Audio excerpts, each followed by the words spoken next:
தமிழ்நாட்டு மக்களின் மகிழ்ச்சியே திராவிட மாடல் ஆட்சியின் அடையாளம் என்று துணை முதலமைச்சர் உதயநிதி ஸ்டாலின் பெருமிதம் தெரிவித்துள்ளார். வேலூர் மாவட்டத்தில் 75.95 கோடி ரூபாய் மதிப்பிலான 17 புதிய திட்டப் பணிகளுக்கு துணை முதலமைச்சர் உதயநிதி ஸ்டாலின் அடிக்கல் நாட்டினார். மேலும் 14.28 கோடி ரூபாய் மதிப்பில் கட்டப்பட்டுள்ள 36 திட்டப் பணிகளை பொதுமக்களின் பயன்பாட்டிற்கு அவர் திறந்து வைத்தார்.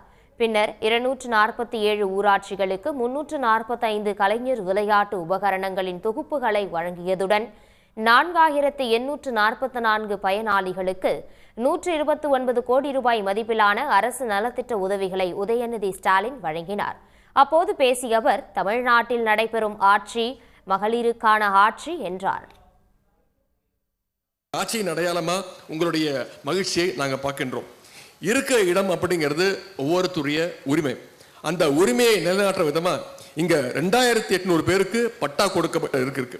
அதே மாதிரி ஏழை நடுத்தர வர்க்கத்தினுடைய வீடு வேணுங்கிற கனவை நினைவாக்க கலைஞர் கனவு இல்லம் திட்டம் செயல்படுத்தப்படுகிறது. இன்றைக்கு இந்த மேடையில 200 பேருக்கு வீடு கட்டுறதற்கான அந்த கலைஞர் கனவு இல்லம் ஆணை வழங்கப்பட இருக்கின்றது. அதேபோல் மகளிருடைய பொருளாதார சுதந்திரத்தை உறுதி செய்கிற ஏராளமான திட்டங்களை நம்முடைய முதலமைச்சர் கொடுத்துக்கிட்டு இருக்காங்க.